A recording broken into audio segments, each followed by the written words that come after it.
అందరికీ నమస్కారం. గీతమ్మ కథల ప్రపంచానికి స్వాగతం. నేను మీ గీతావాణి.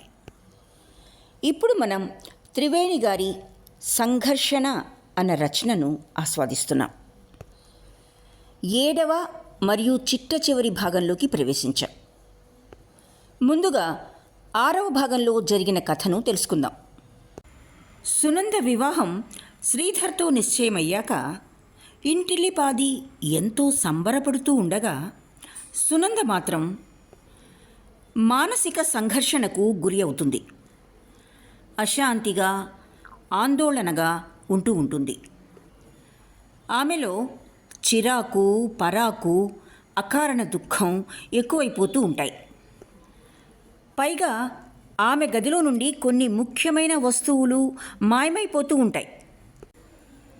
తన పడకపై బురద కనిపించేసరికి సునంద విషయాన్ని కొంత గంభీరమైనదిగా గ్రహించి సైకాలజీ ప్రొఫెసర్ని సలహా కోసంగా కలుసుకుంటుంది. ప్రొఫెసర్ రంగనాథన్ గారు సునందను ప్రశ్నించి ఆమె మనస్థితిని గురించి తెలుసుకుంటారు. తనకు వివాహం నిశ్చయమైన తర్వాతనే తన మనసు ఈ విధంగా గందరగోళంగా, అశాంతిగా ఉండటం ఎక్కువైందని సునంద ప్రొఫెసర్ గారికి చెప్తుంది. ఈ వివరాలు తెలుసుకున్న తర్వాత 3వ దఫా మరో సోమవారం రోజున ఆమెను మళ్ళీ తన వద్దకు రమ్మని ప్రొఫెసర్ గారు ఆదేశిస్తారు. ఇక 7వ మరియు చిట్ట చివరి భాగంలో కథ ఈ విధంగా ప్రారంభమవుతుంది. స్కూలు వార్షికోత్సవం అయిన మర్నాటి ఉదయం తన పనులన్నీ అయ్యాక రాత్రి బయటపడేసినవన్నీ లోపల పెట్టసాగింది సునంద. చీర, జాకెట్టు మడిచి లోపల పెట్టాక వజ్రపు ఉంగరాని కోసం చుట్టూ చూసింది. సునందకు ఉంగరం అంటే అంత పెద్ద ఇష్టం లేకపోయినా ముస్తాబు చేసుకునేటప్పుడు పెళ్లిలో శేఖరం తనకు ఇచ్చిన వజ్రపు ఉంగరాన్ని పెట్టుకుంటుంది. ఉంగరం పెట్టుకునే అలవాటు లేకపోవటం వల్ల రాత్రి పడుకోబోయే ముందు టేబుల్ మీద పెట్టి పడుకుంది. సునంద గాభరాగా మడిచిపెట్టిన చీర తీసి విప్పి చూసింది. పెట్టె అంతా తీసి వెతికింది. అయినా ఉంగరం ఎక్కడా కనబడలేదు. అమ్మ, నాన్న, అన్నయ్య, వదినలను అడిగింది సునంద. అందరూ ఉంగరాన్ని చూడనే లేదని చెప్పారు. ఏడిపించడానికని తీసుంటే ఇచ్చే అన్నయ్య అని సీతారాంని అడిగింది. నేను అసలు చూడనే లేదు, అలాంటప్పుడు ఎక్కడి నుంచి తెచ్చిపెట్టమన్నావు అని సీతారాం చెల్లెల్ని అడిగాడు. ఇలా వస్తువులన్నీ దొంగిలిస్తున్నదెవరు? సునంద ప్రొఫెసర్ గారి ఇంటికి వెళ్ళేటప్పటికీ ఆయన ఇంకా కాలేజీ నుండి రాలేదు. ఆయన భార్య జలజాక్షి సునందకు ఎదురుగా వచ్చి, ఆయన ఇంకా రాలేదు, ఆయన వచ్చే వరకు బ్యాడ్మింటన్ ఆడుకుందాం రండి అన్నారు. సునంద బ్యాడ్మింటన్ ఆడసాగింది. రంగనాథన్ ఇంటికి రాగానే ఆట ఆపారు. కాలేజీ నుండి రావటం ఆలస్యమైందమ్మా, క్షమించండి అన్నారు రంగనాథన్. డ్రాయింగ్ రూమ్లో కూర్చున్నారిద్దరు. ఇంకా నీ మానసిక పరిస్థితిని గురించి ఏమేం చెప్పాలి? ఇంకేమీ లేదనుకుంటా. నీ మనస్సును ఒక్కచోట కాన్సన్ట్రేట్ చేయలేను అన్నావు కదా, అప్పుడు నీ మనస్సు దేన్ని గురించి ఆలోచిస్తుందో చెప్పగలవా? చెప్పలేను. పోనీ నీకు రాత్రిళ్ళు కలలు వస్తుంటాయా? కలలేమిటి, బోల్డన్ని కళ్ళు వస్తుంటాయి. నీకో వారం టైం ఇస్తాను. రోజు నీకు వచ్చే కలలన్నిటినీ రాసి నాకు చూపుతావా? ఉదయం లేచేటప్పటికీ ఏమేం కలలొచ్చాయో మర్చిపోతుంటాను. అయితే ఇంకో పని చెయ్యి, కల వచ్చాక నీకు ఎప్పుడు మెలకువ వస్తే అప్పుడే రాసి. అలాగే మామూలుగా కల రాగానే నాకు చటుక్కున మెలకువ వస్తుంది. వెంటనే ఎంత టైం అయినా లేచి రాసేస్తానైతే. మళ్ళీ వారం ఇదే టైంకి నీ కలల జాబితా కూడా తీసుకుని రా. అలాగేనండి. ఆ రోజు నుండి రోజు రాత్రి లేచి తనకు వచ్చిన కలలన్నిటినీ రాసి పెట్టడం ఒక పెద్ద పనయింది సునందకు. ఆమె కన్న కలలన్నీ విచిత్రంగా ఉన్నాయి. అవి చదువుతుంటే ఆమెకే నవ్వొచ్చేది. ఓ వారంలో తనకు వచ్చిన కలలన్నిటినీ తీసుకుని ప్రొఫెసర్ గారింటికి వెళ్ళింది. తాను రాసిన కాగితాలను రంగనాథన్ ముందు ఉంచింది. ఆయన ఒక్కొక్క కాగితాన్ని తీసుకుని చదవసాగారు. 1వ కళ. ఒక పెద్ద కొండ. ఆ కొండ శిఖరాన ఓ కోవెల. ఆ కోవెలలో ఉన్న దేవుడికి పూజ చేయటానికి నేను ఒక పూల సజ్జ నిండా ఎర్రటి తామర పూలను తీసుకొని కొండనెక్కడానికి ప్రారంభించాను. సగం కొండ ఎక్కాక పక్కనే ఇంకో గుడి కనిపించింది. ఈ దేవుణ్ణి కూడా పూజించి వెళ్ళమని అంటుంది మనస్సు. ఆ చిన్న గుడికి వెళ్ళి ఆ దేవుడికి నమస్కరించి ఓ 4 తామర పూలతో దేవుని పూజిస్తాను. మళ్ళీ సజ్జవంక చూస్తే దానిలో ఒక్క పువ్వైనా లేదు. ఇదెందుకు ఇలా చేశావు, మళ్ళీ పైనున్న దేవుణ్ణి ఏ పూలతో పూజిస్తావు అని నన్ను నేనే ప్రశ్నించుకున్నాను. ఇప్పుడు మళ్ళీ కిందకు వెళ్ళి పూలు తేవాలంటే చాలా ఆలస్యం అయిపోతుంది. ఏం చేద్దామని ఆలోచించి చివరికి చిన్న దేవుణ్ణి పూజించిన పూలతోనే సజ్జ నింపుకొని పైకెక్కుతాను. దేవస్థానపు ద్వారాల వద్ద ఒక వికేషి వితంతువు నిలబడి నా వైపు కోపంగా చూస్తూ ఉంటుంది. ఆ దేవుణ్ణి పూజించిన పూలనే ఇక్కడికి తెచ్చావా? ఈ మలినమైన పుష్పాలు వద్దు, మళ్ళీ వెళ్ళి కొత్త పూలు తీసుకునిరా. నేను ఏడుస్తూ మళ్ళీ కిందికి వెళ్ళి పూలు తేలేను. ఇప్పటికే నా కాళ్ళు నొప్పి పెడుతున్నాయి. ఈ పూలతోనే పూజిస్తాను అంటాను. ఆవిడ కోపంతో నన్ను భస్మీపటలం చేసేలా చూస్తూ నా చేతిలోని పూల సజ్జ తీసుకుని నేల మీదకు పడేస్తుంది. అప్పుడు నేను ఉలిక్కిపడి లేచి కూర్చున్నాను. ఇది మొదటి కళ. రెండవ కళ. మా ఇంటి హాల్లో చాలామంది మనుషులు కూర్చున్నారు. కొంచెం ముసలి వితంతువు ఒక ఆవిడ వత్తులు చేస్తున్నారు. రుద్రాక్షమాల వేసుకున్న దాసుగారొకరు హరికథ చెప్తున్నారు. నేను ఆవిడ పక్కనే కూర్చుని వింటున్నాను. ఆయన ఏం కథ చెప్తున్నారో నాకు సరిగ్గా గుర్తుకు రావటం లేదు. బహుశా సావిత్రి కథే అయి ఉండాలి. అవునవును, సావిత్రి కథే. ఆ దాసుగారు బాగా మంచి రసపట్టులో ఉండే చోట కథను వివరిస్తున్నారు. సావిత్రి యముని వెన్నంటి 3 వరాలను కోరే ప్రసంగం. అయినా ఎంత తెలివిగలది ఆమె! మాటల్లోనే యముడిని ఓడించింది కదా. తనకు 9 పిల్లలు పుట్టాలి అని వరం కోరుకుంది కదా.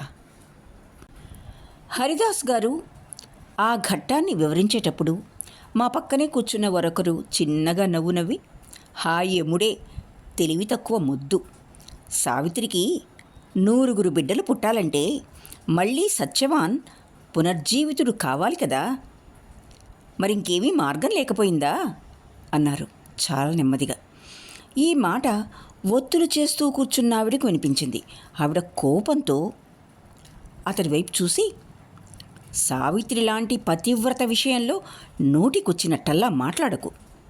పెళ్లికి ముందే సత్యవంతుడికి అర్ధాయుష్యు అని నారదుడు చెప్పినా కూడా సావిత్రి నేను మనసా అతడినే వరించాను, అతడిని తప్ప మరింకెవరిని పెళ్లాడను, అతడే నా భర్త అని ఖచ్చితంగా చెప్పలేదు. అలాంటి దృఢమైన మనసు మరి ఇంకెవరికుంది అంటూ కఠినంగా మందలిస్తున్నారు. ఇది రెండవ కళ. మూడవ కళ. పరిణీత సినిమా చూశాను. కానీ మళ్ళీ కల్లో కూడా పరిణీత సినిమాయే వస్తుంది. పరిణీత అంటే పెళ్ళైన స్త్రీ అని అర్థం. అశోక్ కుమార్, మీనాకుమారి చాలా బాగా నటించారు. లలితగా మీనా, శేఖర్గా అశోక్ ఆ పాత్రలకు జీవం పోశారు. కలలో పరిణీత చూస్తున్నప్పుడు ఒక ఘట్టం నాకు అసహజం అనిపించింది. లలిత చెల్లి 7-8 ఏళ్ల చారు బొమ్మల పెళ్లి చేస్తూ ఉంటుంది. లలిత బాబాయి అప్పుల మూలంగా కలకత్తా వదిలి వెళ్ళిపోతాడు. వెళ్ళేటప్పుడు చారు మగబొమ్మను ఊళ్ళోనే మర్చిపోయి ఆడబొమ్మను మాత్రం తీసుకుని వెళ్తుంది. తరువాత ఆ విషయాన్ని లలితతో చెప్పి, అక్కయ్యా ఇప్పుడేం చేయమన్నావు? వరుడు అక్కడే ఉండిపోయాడు అని చెప్తుంది. లలిత చిలిపిగా, పర్వాలేదు, వధువుకు మళ్ళీ పెళ్లి చెయ్యి అంటుంది. దానికి ఆ 7-8 ఏళ్ల పిల్ల, ఆడదానికి ఒక్కమారే పెళ్ళి అని చెప్పి వెళ్ళిపోయింది. అంత చిన్న పిల్ల అంత పెద్ద మాట్లాడటం సాధ్యమా? అయినా డబ్బివ్వకుండానే ఇంకొక మారు పరిణీత సినిమా మళ్ళీ చూసినట్టయింది కల్లో. ఇది 3వ కల. 4వ కల. నేనేదో పెళ్ళికి వెళ్తున్న దానిలా బాగా అలంకరించుకుని బయలుదేరబోతున్నాను. అప్పుడు వదిన వచ్చి నాతో దెబ్బలాట మొదలు పెడుతుంది. ఎక్కడికి వెళ్తున్నావు? నా ఇష్టం వచ్చిన చోటికి వెళ్తాను. నువ్వు వెళ్ళటానికి వీలేదు. నాకు ఒకే చోట కూర్చుంటే విసుకెత్తదు. మీరు మాత్రం మీ ఇష్టం వచ్చిన చోటికి వెళ్ళటం లేదా? నా విషయం వేరు. నన్ను నిన్ను పోల్చుకోకు. నేను వెళ్ళటం మంచిదే, కానీ నువ్వు వెళ్ళటం తప్పు. నువ్వు ఎక్కడికి వెళ్ళటానికి వీలేదు అంటూ వదిన కోప్పడుతూ నన్ను ఆపేస్తారు. కోపంతో మండిపడుతున్న ముఖం, రేగిన వెంట్రుకలు, కోపంగా ఉన్న ఆమె కంఠధ్వని విని నేను భయపడ్డాను. ఇది 4వ కల. 5వ కల. భయంకరంగా ఉన్న 4-5 మనుషులు నన్ను ఎక్కడికో లాక్కుని వెళ్తున్నారు. నేను భయంతో ఏడుస్తూ నన్ను వదిలేయండి అని వేడుకుంటున్నాను. కానీ వాళ్ళు మాత్రం నిన్ను వదిలేయం, నీకు తగిన శిక్ష వేస్తాం అంటూ నన్ను సలసలా కాగుతున్న నూనెలోకి ఎత్తి పడేశారు. నేను పెద్దగా కేకబెట్టాను. అంతలోగా మెలకువ వచ్చింది. ఇది 5వ కల. 6వ, 7వ కలలు.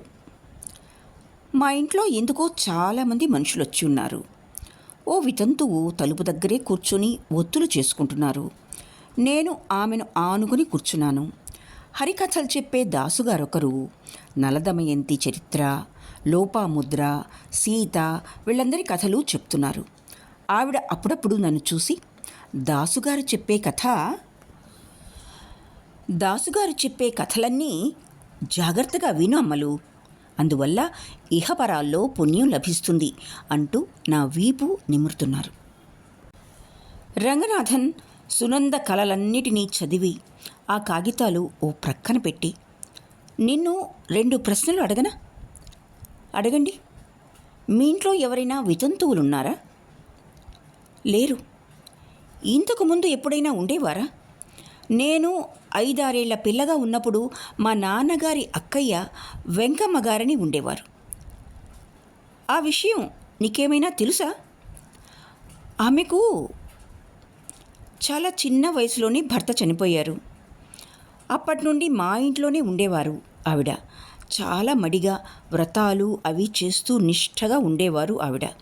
నాకు 8 ఏళ్లప్పుడు కాబోలు ఆవిడ చనిపోయారు. నాకు ఆవిడ విషయం అంతగా తెలియదు. ఆవిడ నువ్వంటే ప్రేమగా ఉండేవారా?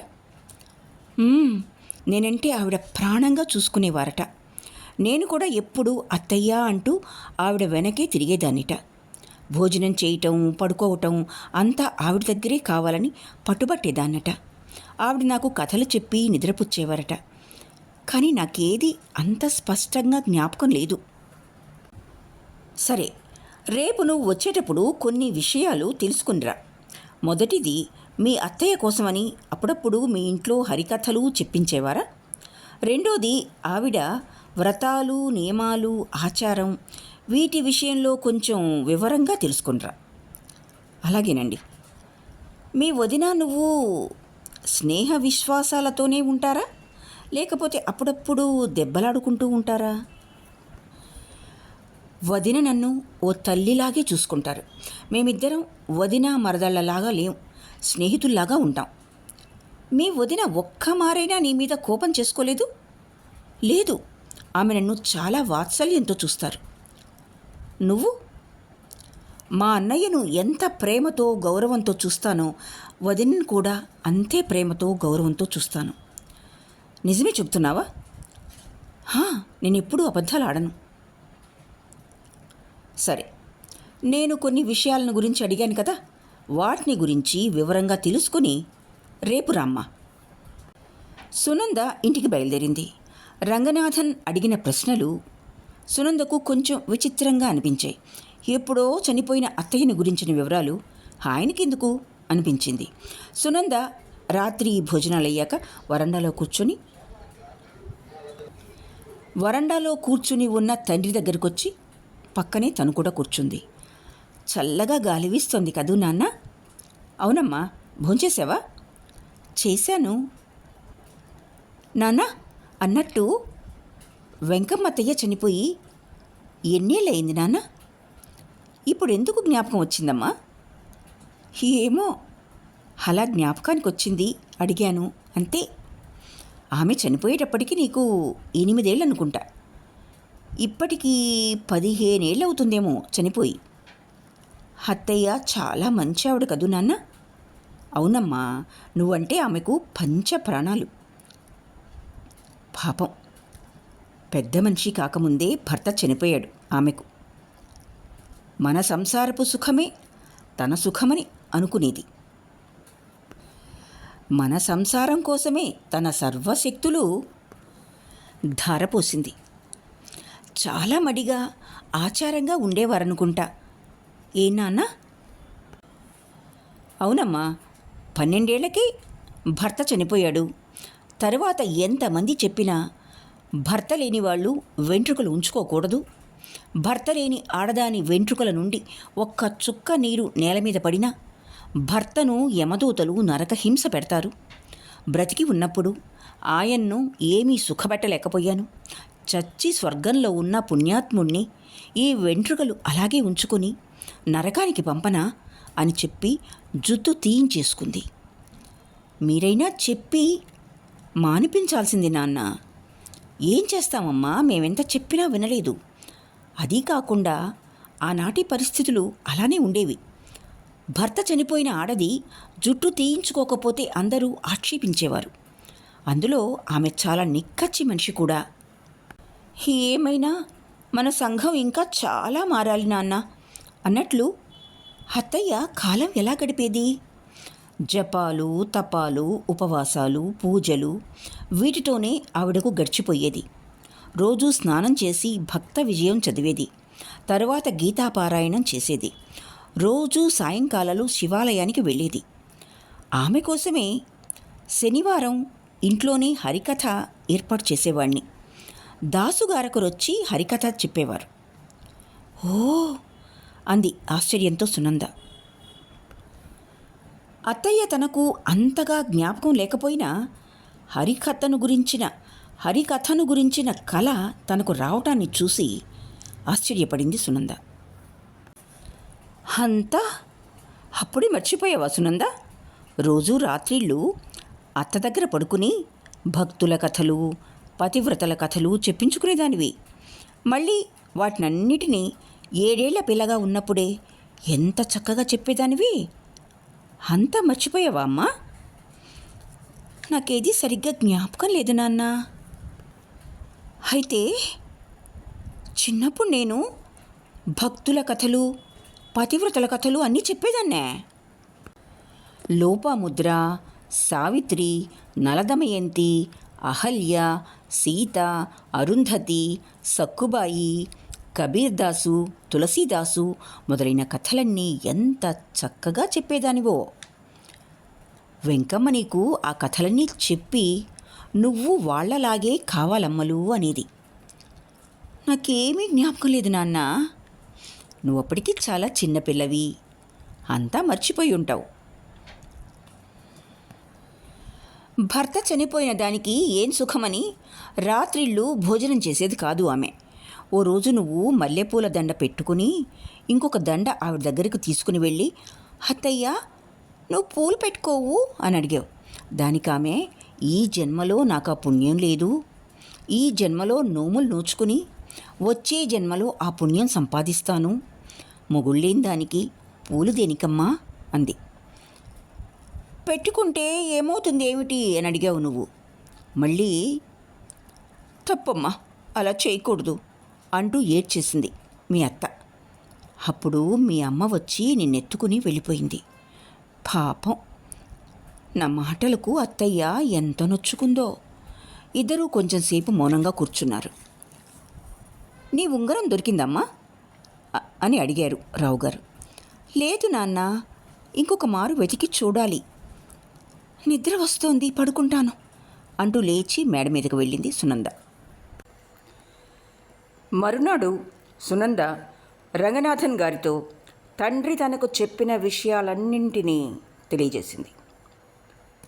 ఆయన రంగనాథన్ గారు మౌనంగా అంతా విన్నారు.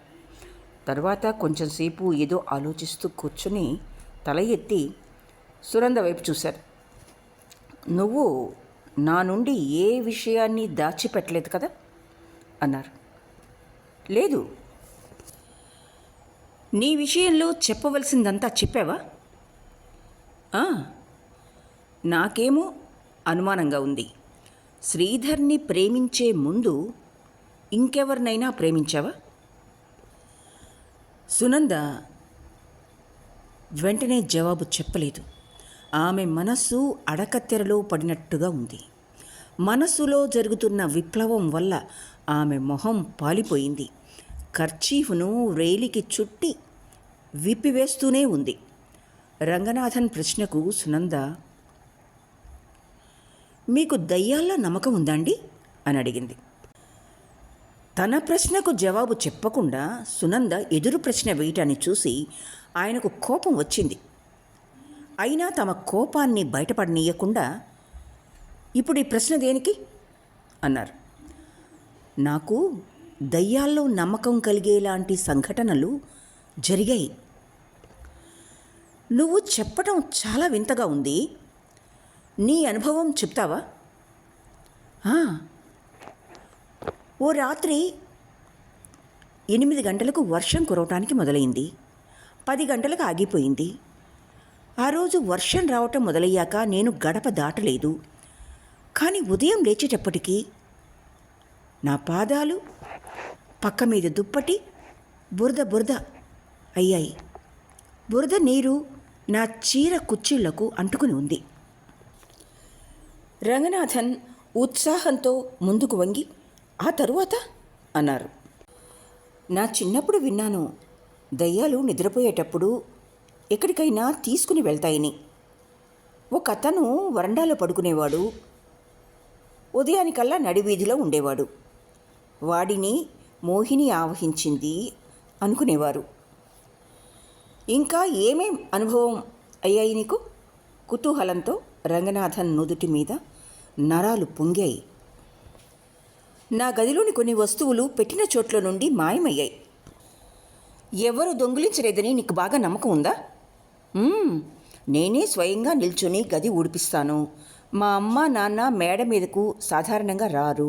ఇక అన్నయ్య, వదిన, దిను మాత్రమే నా గదిలోకి వస్తారు. వాళ్ళ మీద నాకేం అనుమానం లేదు. కానీ ఆ వస్తువులు తీసుకోవటం వల్ల వాళ్ళకేం లాభం లేదు. ఏ వస్తువులు దొంగిలించబడ్డాయి? 2 ఫోటోలు, ఒక ఉంగరం, కొన్ని ఉత్తరాలు. ఎవరి ఫోటోలు? ఎవరు రాసిన ఉత్తరాలు? ఆమె చేతులు కర్చీఫ్ను వేలికి చుట్టి విప్పివేస్తున్నాయి. ఎవరివో చెప్తావా? నా పెళ్లి ఫోటో, మా వారి ఫోటో, పెళ్లి ఉంగరం. రంగనాథన్ అత్యాశ్చర్యంతో లేచి నిల్చున్నారు. కొంచెంసేపు పచార్లు చేసి మళ్ళీ వచ్చి ఆమె ముందు నిలబడ్డారు. శ్రీధర్తో ఈ వేసంగిలో పెళ్ళవుతుందని చెప్పావు కదూ? అవును. అలా అయితే పెళ్ళి ఫోటో, పెళ్ళి ఉంగరం అని చెప్పటంలో నీ అభిప్రాయం ఏమిటి? మాట్లాడే ముందు కొంచెం ఆలోచించుకుని మాట్లాడరాదు? నేను విధవను. ఈ వేసంగిలో నాకు శ్రీధర్తో పునర్వివాహం జరగబోతోంది. రంగనాథన్ నిర్ఘాంతపోయి నెమ్మదిగా కుర్చీ మీద కూర్చుని తమ చైతన్యాన్నంతా కోల్పోయిన వారిలా వెనక్కి వాలారు. ఆశ్చర్యంతో ఆయన కళ్ళు పెద్దగా అయ్యాయి. నువ్వు విధవవా? ఇంతకుముందే ఎందుకని చెప్పలేదు? అవును, నాకు 17 సంవత్సరాల వయసులో పెళ్ళయింది. 18 ఏళ్ల వయసులోనే ఆయన చనిపోయారు. ఆ తర్వాత నేను చదువుకొని ఉద్యోగంలో చేరాను. ఆ తర్వాత శ్రీధర్ పరిచయం అయ్యారు. నువ్వు విధవవని శ్రీధర్కు తెలుసునా? తెలుసు. అయినా ఆయన నన్ను చాలా ప్రేమిస్తున్నారు. నేను విధవను కానివ్వండి, అందవికారిని కానివ్వండి, ఏమైనా కానివ్వండి, శ్రీధర్ నన్ను పెళ్లి చేసుకుంటారు. దీనివల్ల ఆయన నన్ను ఎంత ప్రేమిస్తున్నారో ఊహించుకోవచ్చును కదా. నేను ఆయన్ను చాలా ప్రేమిస్తున్నాను. నీకు ఇంతకు ముందే పెళ్ళయిందన్న విషయం నాతో ఎందుకని చెప్పలేదు? అదేమంత ముఖ్య విషయం కాదని ఊరుకున్నాను. నేనే ఆ పెళ్ళిని, నన్ను చేపట్టిన వారిని మర్చిపోయాను కదా. దీనిని జ్ఞాపకం ఉంచుకోవటం వల్ల ప్రయోజనం ఏముంది అని సునంద తన్ను తాను సమర్థించుకుంటూ అంది. నువ్వన్నది నిజమే. నువ్వు లాంగ్ ఫెలో పద్యం విన్నావా? Trust no future however pleasant, let the dead past bury its dead, act in the living present, heart within and God overhead. ఇది లాంగ్ ఫెలో పద్యం. సరే సునంద, మీ అన్నయ్యతో కొంచెం మాట్లాడాలి. రేపు సాయంకాలం పంపుతావా? అన్నయ్యనా? ఎందుకు? ఆయనతో కొంచెం మాట్లాడాలి. నీ వస్తువుల్ని దొంగిలిస్తున్న దొంగను పట్టుకోవాలి. అలానే పంపుతాను. కావాలంటే నేను కూడా వాడితో వస్తాను. నువ్వు రానక్కర్లేదు. మీ అన్నయ్యను పంపితే చాలు. నేను ఎదురు చూస్తూ ఉంటాను. సునంద రంగనాథన్ చెప్పిన దానికి అంగీకరించింది. మర్నాడు సాయంకాలం రంగనాథన్ సీతారాం కోసమే ఎదురు చూస్తూ కూర్చున్నారు. 5:15కు యువకుడొకడు క్వార్టర్స్ దగ్గరికి రావటాన్ని చూసి రంగనాథన్ ఆతృతతో గేటు దగ్గరికి వచ్చి నిలబడ్డాడు. సీతారాం సంశయంతో వెనుకంజ వేస్తూ గేట్ దగ్గరకు వచ్చి నిలబడ్డాన్ని చూసి రంగనాథన్ చిరునవ్వుతో అతడి దగ్గరకొచ్చి, నేనే రంగనాథన్, మీరు సునంద అన్నయ్య అనుకుంటా, లోపలికి రండి, నా పరిచయం అయింది కదా అంటూ మళ్ళీ నవ్వారు. ఆయన స్వచ్ఛమైన నవ్వు సీతారామును ఆకర్షించింది. అతడి బిడియం మాయమైంది. అతడు కూడా నవ్వుతూ, మీ పరిచయం అవటం చాలా సంతోషకరమైన విషయం, నేనే సీతారాం అంటూ చెయ్యి చాచాడు. రంగనాథన్ కరచాలనం చేసి లోపలికి తీసుకుని వెళ్ళారు. సీతారాం ఆశ్చర్యం, కలవరంతో రంగనాథన్ మొహమే చూస్తూ కూర్చున్నాడు. మిమ్మల్ని ఎందుకు రమ్మన్నానో తెలుసా? సునంద మీ ఇంటికి వెళ్ళమని మాత్రం చెప్పింది. కారణం అడిగితే ప్రొఫెసర్ గారు చెప్తారు అని చెప్పింది. సునంద కళ్యాణి ద్వారా తన పరిచయం చేసుకున్నప్పటి నుండి ఇంతవరకు జరిగిన విషయాలను రంగనాథన్ సీతారాంకి వివరించారు. మీ చెల్లెలు చాలా తెలివిగల పిల్ల. తన మనసు బాగా లేదని చాలా తొందరగా తెలుసుకుని నన్ను కన్సల్ట్ చేసింది. తన మనస్సులోని సంచలనాన్ని, పోరాటాన్ని ముందుగానే తెలుసుకుని నా దగ్గరికి రావటం చాలా మంచి పని అయింది. లేకపోతే ఈ బాధల వల్ల ఏ పరిణామం వచ్చేదో చెప్పలేం. ఆమె చాలా బుద్ధిమంతురాలు. సునంద తన వైవాహిక జీవనం సుఖంగా గడపాలని నా వాంఛ. మీరు నాకు సహాయం చేయాలి. సునంద సుఖం కోసం నన్నేం చేయమన్నా చేస్తాను. ఆమె మళ్ళీ పెళ్లి చేసుకోవాలని ఇంట్లో అందరి అభిప్రాయం. అందువల్లే నేను శ్రీధర్ లాంటి కుర్రాడికి ఆమెతో చనువుగా తిరిగే అవకాశాన్ని ఇచ్చాను. నేను ఏ ఉద్దేశంతో వారిద్దరి మధ్య పరిచయం పెంపొందించేలా చేశానో అది ఫలించింది. ఇక ముందు కూడా ఆమె సుఖంగా జీవితం గడపాలనే మా కోరిక. శేఖరాన్ని పెళ్లాడి ఆమె కొద్ది రోజులు మాత్రమే సుఖపడింది. 19వ ఏటనే ఆమెకు వైధవ్యం ప్రాప్తించింది. అప్పుడు మా బాధ వర్ణనాతీతం. నేను, అమ్మ, దమయంతి ఎవరు? దమయంతి నా భార్య, సునందకు వదిన. ఒక్క నిమిషం ఆగండి అంటూ రంగనాథన్ టేబుల్ దగ్గరికి వెళ్ళి సునంద కలలన్నిటినీ మరోమారు చదివి విషాదంతో చిరునవ్వు నవ్వి మళ్ళీ వచ్చి సీతారాం ముందు కూర్చున్నారు. సీతారాం, మీరు చిన్న పని చెయ్యాలి. ఈ రోజు నుండి మీరు రాత్రిళ్ళు ఆదమరిచి నిద్రపోకూడదు. ఈ రోజు నుండి రాత్రిళ్ళు మేలుకొని మీ చెల్లెల్ని పరీక్షించాలి. మీ చెల్లెలి గదికి ఎవరొస్తారు, గది నుండి ఎవరు బయటకు వెళ్తారు, ఏం చేస్తారు అనేది కనుక్కొని బయటికి వెళ్ళేవారిని అనుసరించి వాళ్ళు ఎక్కడికి వెళ్తారు అనేదాన్ని కనుక్కొని నాతో చెప్పండి. మీ చెల్లెలి గది నుండి బయటికి వెళ్ళేవారిని మీరు ముట్టుకోకూడదు, మాటలాడించకూడదు, కేకలు వేయకూడదు. మీరు వారికి తెలియకుండా వారిని వెంటాడాలి అన్నట్టు ఈ విషయం మీలోనే ఉంచుకోండి, ఇంకెవ్వరికి తెలియనీకండి. సీతారాం కోపంతో మండిపోతూ అన్నాడు, నా చెల్లెలి ప్రవర్తనలో మీకేమైనా అనుమానం కలిగిందా? అలా అనుమానం వచ్చి ఉంటే ఖచ్చితంగా చెప్తున్నాను. మా చెల్లెలు ఎన్నటికీ అలాంటిది కాదు. మాకు నీతి నియమాలంటూ ఉన్నాయి. హరి, కొంచెం శాంతించండి సీతారాం. మీ చెల్లెలు చెడ్డవారని నేను అన్నానా? ఆమె సుఖంగా ఉండాలని మీకు ఈ పని అప్పచెప్తున్నాను.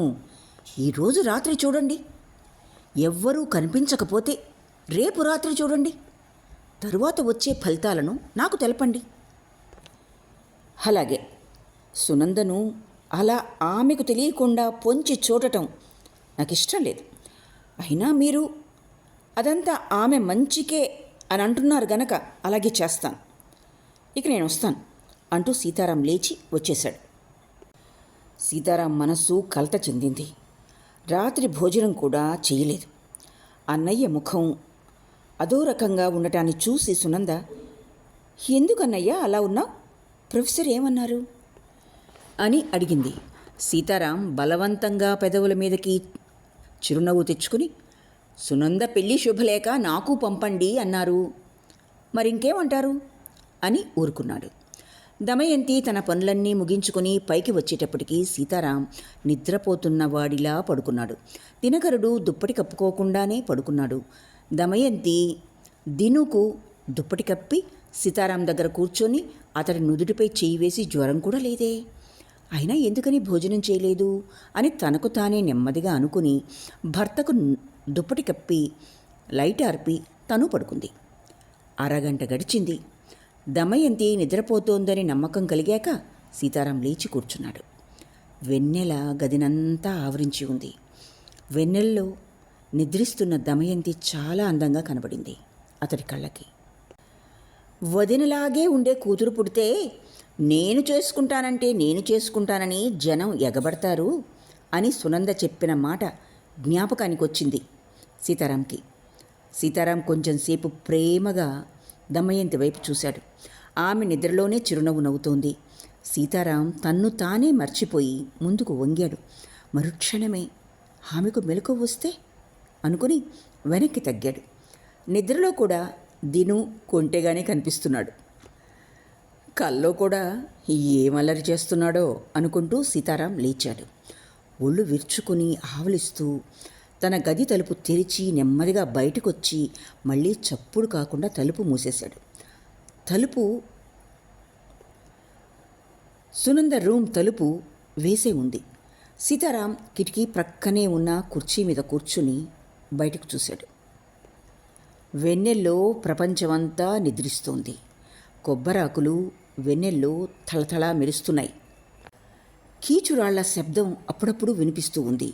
కుక్కల అరుపులు తప్ప అంతా నిశ్శబ్దంగా ఉంది. గడియారంలో 1 గంట అయింది. సీతారాంకి నిద్ర ముంచుకొస్తోంది. వెన్నెల్ని చూస్తూ నిద్రపోయాడు సీతారాం. ఎక్కడో తలుపు గడియ తీసిన చప్పుడైంది. సీతారాం ఉలిక్కిపడి లేచి కూర్చున్నాడు. ఎక్కడా? ఎవరు తీశారు తలుపు గడియని? సీతారాం చుట్టూ చూశాడు. మళ్ళీ ఇంటినంతా భయంకరమైన నిశ్శబ్దం ఆవరించింది. అంతా తన భ్రమేనేమో. సీతారాం మళ్ళీ కుర్చీలో కూర్చుని ఆవలించాడు. ఎవరో నడుస్తున్నట్లు అడుగుల చప్పుడు. సీతారాం చటుక్కున లేచి కొంచెం చీకటిగా ఉన్న చోట్లో నిల్చున్నాడు. అతడి గుండె వేగంగా కొట్టుకుంటోంది. ఎవరో పెట్టె మూత తీసి మళ్ళీ నెమ్మదిగా మూసిన చప్పుడైంది. సీతారాం ఒళ్ళంతా కళ్ళు చేసుకుని చుట్టూ చూస్తున్నాడు. సునంద గది తలుపులు నెమ్మదిగా చప్పుడు కాకుండా తెరుచుకున్నాయి.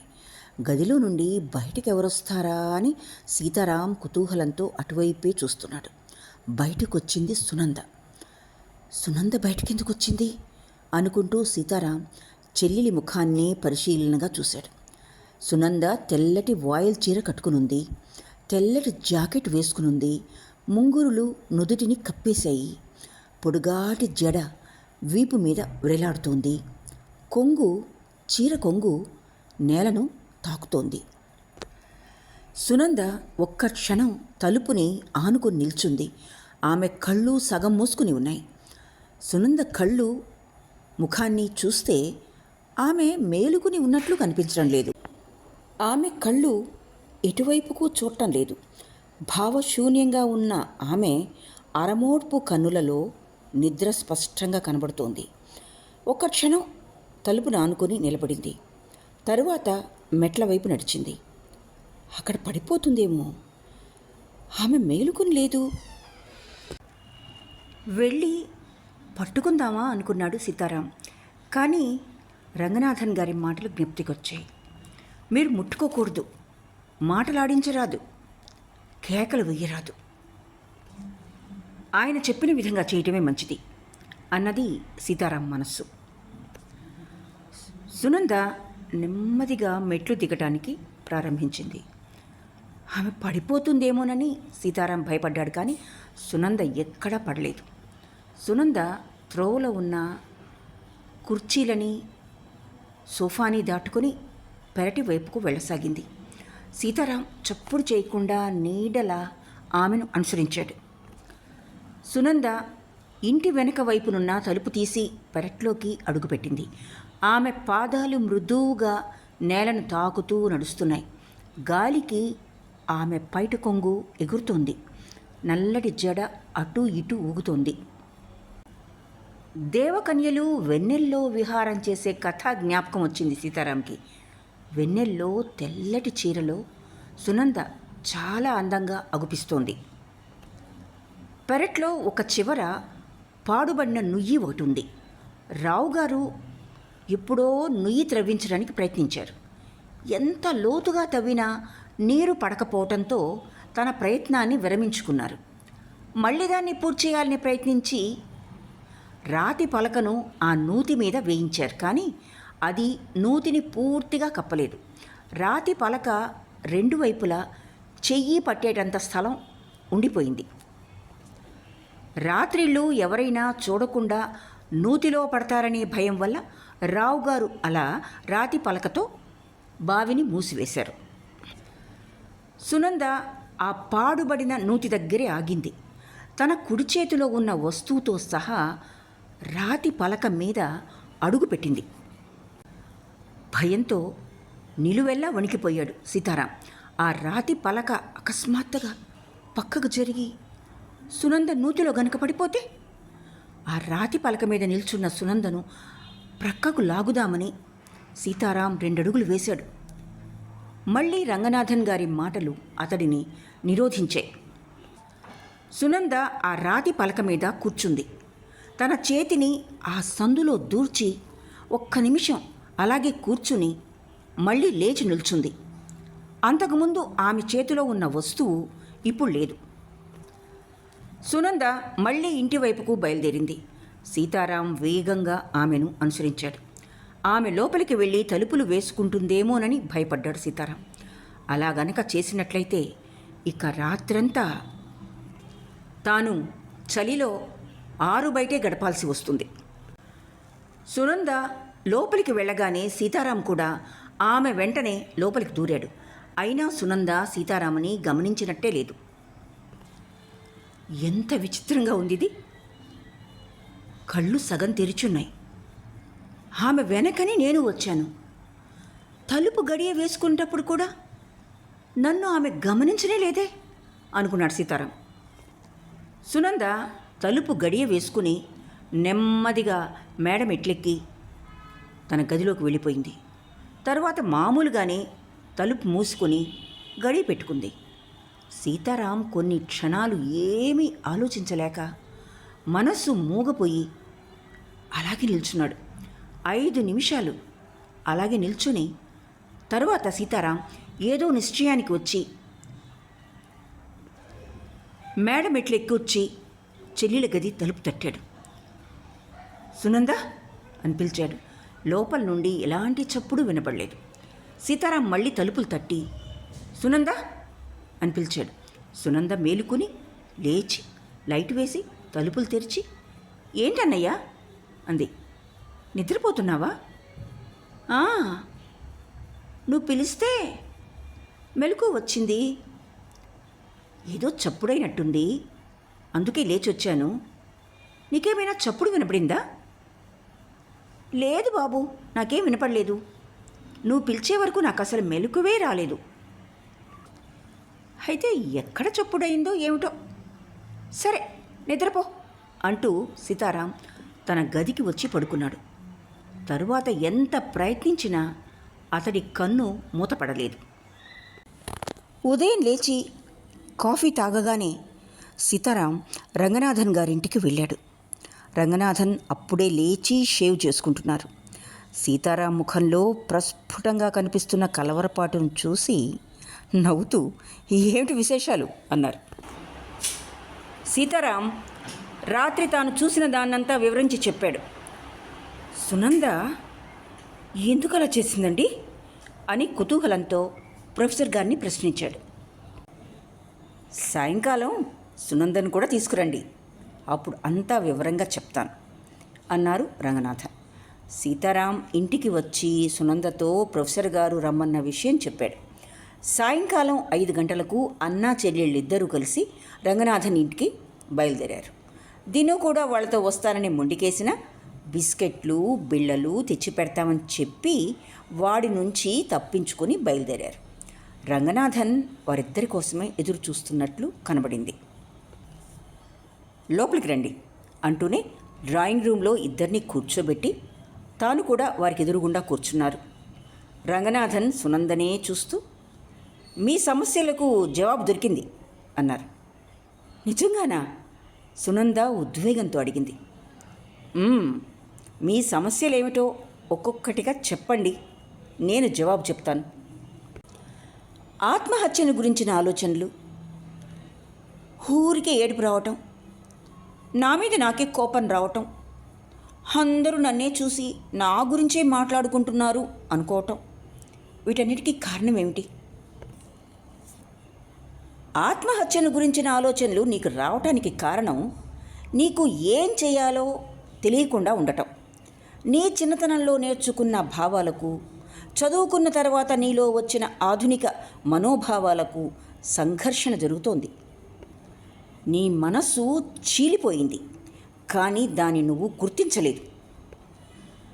వెంకమ్మత్తయ్య ఒళ్ళో పెరిగి సీత, సావిత్రి, నలదమయంతి, అహల్య, లోపాముద్రల కథలను విని పతివ్రతల కర్తవ్యం, ధర్మం వీటికి ఎక్కువ ప్రాధాన్యతనిచ్చిన సునంద ఒకవైపు, చదువుకుని పూర్వకాలపు ఆచారాలు నియమాలు తప్పు అని భావించి వితంతు వివాహం మంచిదే, దానిలో తప్పేమీ లేదని వాదించే సునంద మరొకవైపు.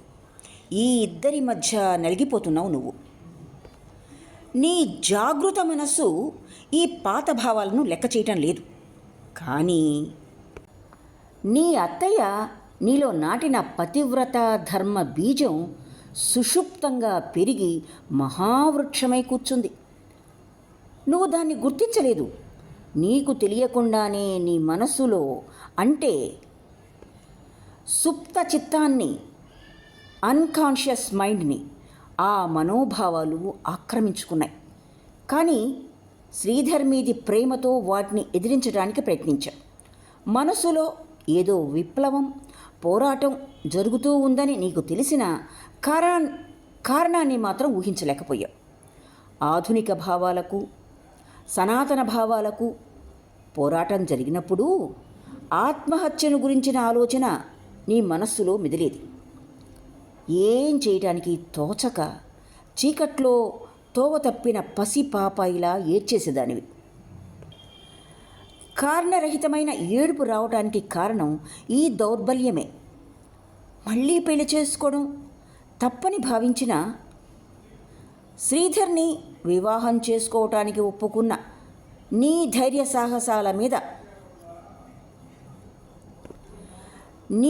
సాహసాలను చూసి నీ మీద నీకే కోపం వచ్చేది. అందరూ నిన్ను చూసి ఈమె విధవా, రెండో పెళ్లి చేసుకోవటం తప్పైనా ఈ స్త్రీ పునర్వివాహం చేసుకోబోతోంది అనుకుంటున్నారని భ్రమపడుతున్నావు. నీ జాగృత మనస్సు ఈ రెండో పెళ్ళి తప్పు అని అనుకోవటం లేదు, కానీ సుప్త మనస్సు అలా భావిస్తోంది. నేను మిగిలిన వారికన్నా తక్కువ అనే భావన రావటానికి కారణం మన సంఘం స్త్రీకి పునర్వివాహం చేసుకునే అధికారాన్ని ఇవ్వలేదు. పురుషుడు మళ్ళీ పెళ్లి చేసుకున్నంత సులువుగా స్త్రీ పెళ్ళి చేసుకోలేదు. వితంతు వివాహం ఒక రకంగా ధర్మం కాదని భావిస్తున్నావు నువ్వు. అందువల్ల మిగిలిన వారికన్నా నువ్వు తక్కువ అనుకుంటున్నావు. శ్రీధర్తో నా పెళ్ళి నిశ్చయమయ్యాకనే ఈ పోరాటం మొదలవటానికి కారణం, శ్రీధర్ని కలుసుకునే వరకు నీకు మళ్ళీ పెళ్లి చేసుకోవాలన్న కోరిక కలగలేదు. అత్తయ్య ఒళ్ళో పెరిగిన సునందతో దెబ్బలాడేవారెవరూ లేకపోయారు. రెండు చేతులు కలిస్తేనేగా చప్పట్లు, అంతే కదా. ఆ కలల అర్థాన్ని వివరిస్తారా? రంగనాథన్ వెళ్ళి డ్రాయర్లో నుండి సునంద కలల కాగితాలను తీసుకొచ్చి కూర్చున్నారు. మొదటి కళ అర్థం ఏమిటంటే, నువ్వు భర్తను దేవుడుగా భావించావు. నీ మొదటి భర్త శేఖర్ని నిజంగానే ఎంతగానో ప్రేమించావు. తామర పువ్వులే కావాలా పూజకు? ఇంకే పూలైనా కల్లో రావచ్చునే. హృదయాన్ని సామాన్యంగా తామర పువ్వుతోనే పోలుస్తుంటారు. హృదయ పద్మం అని అనటాన్ని మీరు వినే ఉండొచ్చు. శేఖరాన్ని నువ్వు మనఃపూర్వకంగా ప్రేమించావు. అతడు చనిపోయాక శ్రీధర్ని ప్రేమిస్తున్నావు. ఒకరికి అర్పించిన హృదయాన్ని మళ్ళీ ఇంకొకరికి అర్పించడం తప్పు అనే భావన వల్ల ఈ కల వచ్చింది. మీ అత్తయ్య ప్రభావం నీ మీద ఎంతగా ఉందో రెండో కల చూపుతోంది.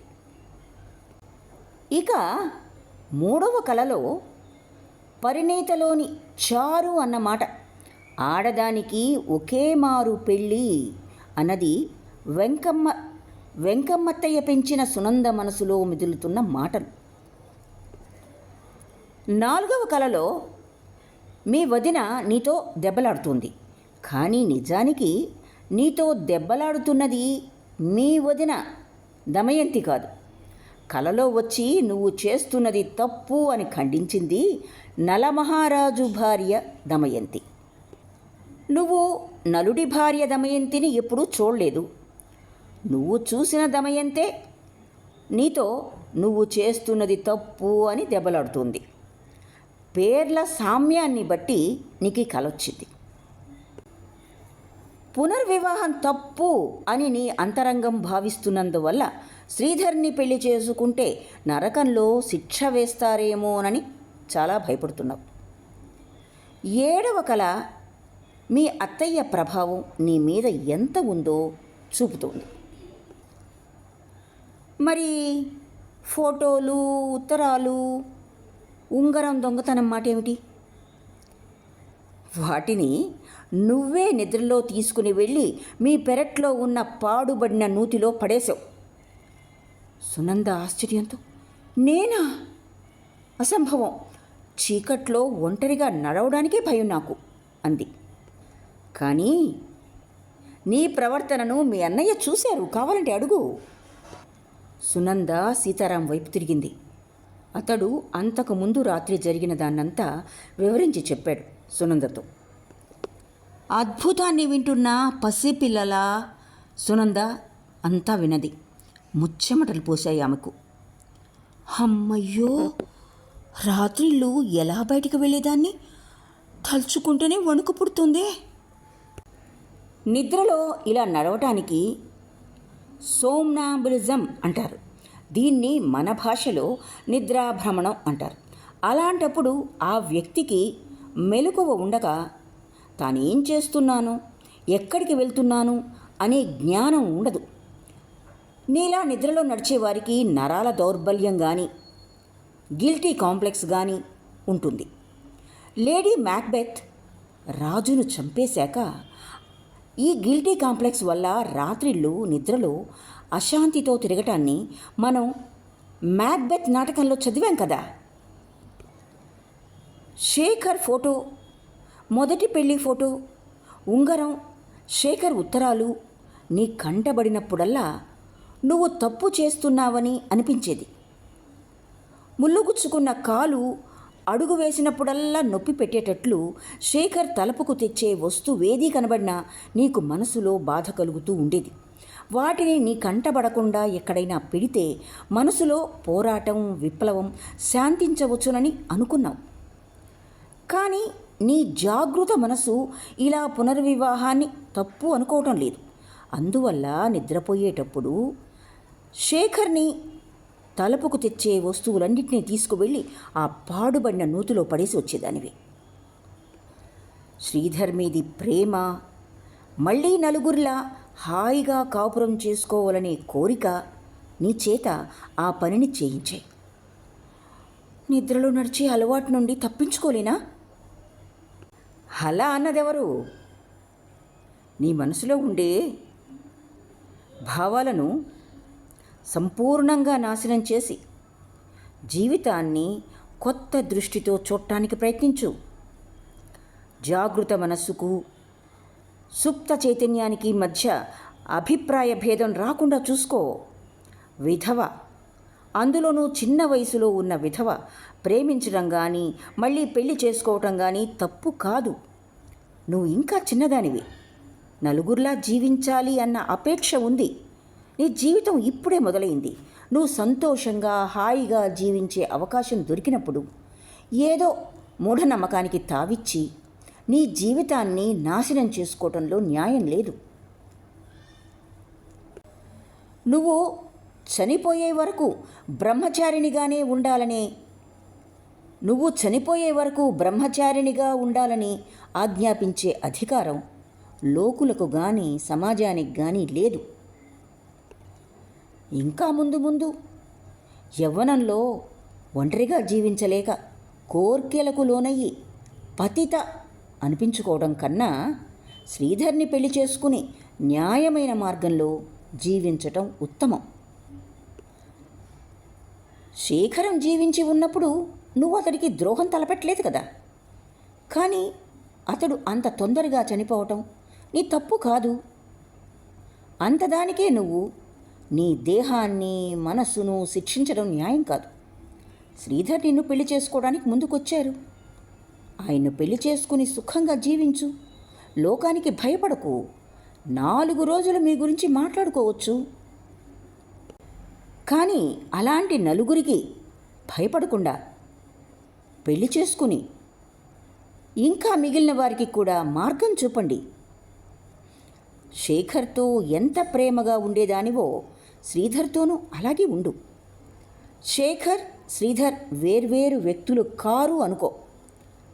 అప్పుడు శేఖరంగా ఉన్నవాడు ఈనాడు శ్రీధర్గా వచ్చాడు. ఇలాంటి పాత సంఘటనలను గురించి బాధపడటం వల్ల ప్రయోజనం ఏమీ లేదు. శేఖరాన్ని జ్ఞాపకానికి తెచ్చే వస్తువుల వల్ల నీకు బాధ కలుగుతూ ఉందంటే వాటిని అన్నిటినీ దూరంగా ఉంచేయి. నువ్వు చనిపోయి శేఖరం బ్రతికి ఉంటే అతడు ఈ పాటికి పెళ్ళై ఉండేది అతడికి. అప్పుడు శేఖరానికి తాను చేస్తున్నది తప్పు అనిపించేదా? నీకు అలా తప్పు అనిపించడానికి కారణం మన సంఘపు రీతి నీతులు. కానీ మన సంఘంలో మార్పు వస్తోంది. కానీ అది ఇంకా పూర్తిగా రాలేదు. మీలాంటి చదువుకున్న వారే ముందంజ వెయ్యాలి. నువ్వు ప్రయత్నిస్తే శేఖరాన్ని మర్చిపోగలవు. మనస్సును మించింది ఏదీ లేదు. శ్రీధర్పై నీకున్న ప్రేమ శేఖరాన్ని మర్చిపోయేలా చేస్తుంది.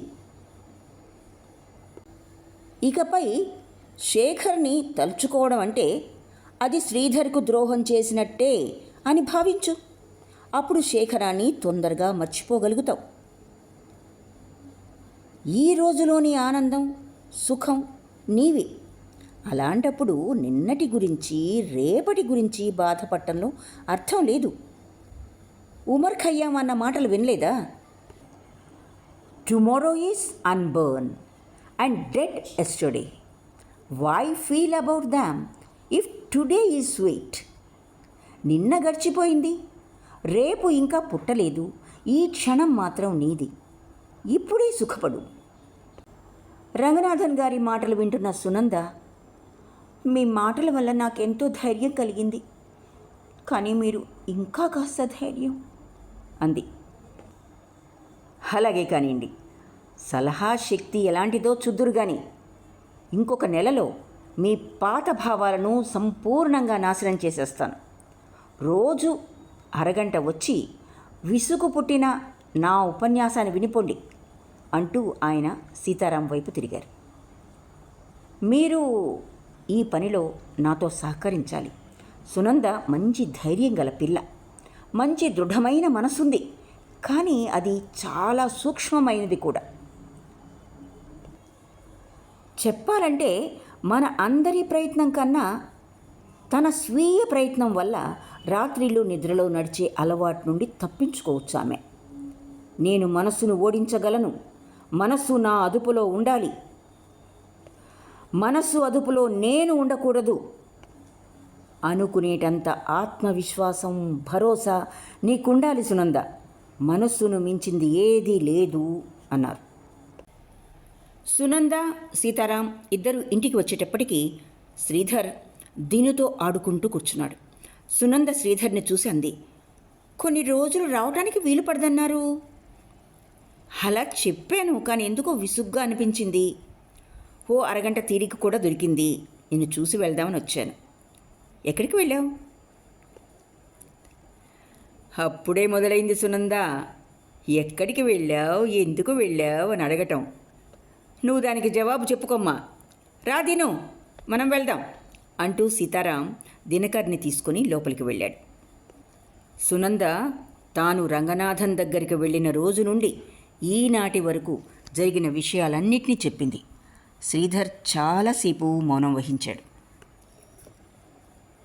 ఎందుకు అలా మౌనంగా కూర్చున్నారు? నేను చెప్పిందంతా విని విసుగ్గా ఉందా? శ్రీధర్ నిట్టూరుస్తూ అన్నాడు. నువ్వు ఇంత బాధపడుతూ ఉన్నా ఒక్క మాట నా చెవిన వేస్తే ఏం పోయేది సునంద? నువ్వు ఇంత బాధపడుతూ ఉంటే నేను నీ నవ్వు ముఖాన్ని, మాటల్ని విని ఎంత ఆనందించేవాడినో తెలుసా? నీ నవ్వు ముఖం వెనక ఇంత జ్వాలాముఖి ఉందని నాకు తెలిసింది ఈ రోజునే. నువ్వు నాకేమీ చెప్పలేదు. నా మనసు ఇలా ఉందని నాకు తెలిస్తే కదా నేను మీకు చెప్పటానికి. నా మనసు ఇలా ఉందని నాకు తెలిసింది కూడా ఈరోజే. అది రంగనాథన్ గారు వివరించాకనే. నీ మనసులో ఇంత బాధగా ఉన్నప్పుడు, ఇంత సంఘర్షణ ఉన్నప్పుడు ఎలా నవ్వగలిగేదానివి సునంద? మిమ్మల్ని చూసేటప్పటికే అంత మర్చిపోయేదాన్ని. అప్పుడు నా హృదయాన్నంతా మీరే ఆక్రమించేవారు. అందువల్ల మీకు నా పరిస్థితి తెలియలేదు. నువ్వు నిజంగా సంతోషంగా ఉన్నావని అనుకునేవాడిని నేను. హో సామెత ఉంది, వినలేదా? దూరపు కొండలు నునుపు అని. దగ్గరకు వెళ్తేనే కదా కొండపైనున్న రాళ్ళు, చెట్లు, ఎత్తుపల్లాలు తెలుస్తాయి. నా మనసులోని ఎత్తుపల్లాలు, రాళ్ళు, చెట్లు అన్నీ నాకు ఇప్పుడు కనబడ్డాయి. ఇక మీదట కాలు జారకుండా, ముళ్ళు గుచ్చుకోకుండా జాగ్రత్తగా కొండెక్కుతాను. నేను నీతో బాటే వస్తానుగా. నువ్వు పడిపోకుండా చూసుకుంటాను. పడిపోయేలా ఉంటే నా ఆసరా ఇస్తాను. ఏమంటావు? మీరన్నదాన్ని నేను ఎప్పుడైనా కాదన్నానా? నీతో మాట్లాడుతూ నిల్చుంటే నాకు ఆకలి తీరదు. క్లయింట్సు కాచు కూర్చుంటారు. ఇక వెళ్ళనా? సునంద ఇష్టం లేకుండా ఒప్పుకుంది. వెళ్ళనా? వెళ్ళాలని మీరే కదా అన్నది. ఇంకా కొన్ని రోజులు అంతే. ఆ తర్వాత ఏమిటి? ఆ తరువాత తోడు నీడ నేను లేను. కవిత్వం చదవటం ఎక్కువైనట్టుందే. నా చేతికి దొరికాక నీకు బాగా బుద్ధొచ్చేలా చేస్తాను. మళ్ళీ మాట్లాడుతూ నిల్చున్నారే, బయలుదేరండి. నేనుంటే నీకేం నష్టం? నష్టమేమి లేదు, ఇలా దూరంగా కూర్చోవటం కష్టం అంతే. శ్రీధర్ చిరుకోపంతో లేచి నిలబడి, అయితే నేనెందుకు ఇక్కడ, నేను వెళ్తాను అన్నాడు. సునంద చిలిపిగా నవ్వుతూ, మీ వస్తువుల్ని వేటిని మర్చిపోకుండా తీసుకెళ్ళండి. అలా మర్చిపోతే అర్థం ఏమిటో తెలుసా అంది. ఏంటి? ఆ చోటు వదిలి వెళ్ళటానికి ఇష్టం లేదని అర్థం. ఈరోజేం మర్చిపోయారు? శ్రీధర్ తన కోటు బటన్ హోల్లో అలంకరించుకున్న చిన్న గులాబీ పువ్వును తీసి అనురాగంతో సునంద మీదికి విసిరి తన హృదయాన్ని చూపుతూ అన్నాడు, దీన్ని. సమాప్తం. ఇక్కడితో త్రివేణి గారి మనోవైజ్ఞానిక రచన సంఘర్షణ సంపూర్ణమైంది. ఈ రచన మీకు నచ్చినట్లయితే లైక్ చేయండి, షేర్ చేయండి మరియు సబ్స్క్రైబ్ చేసుకోండి. మీ అభిప్రాయాలను తప్పకుండా తెలుపండి. మరో మంచి రచనతో మీ ముందుకు వచ్చేలోగా సెలవు మరి.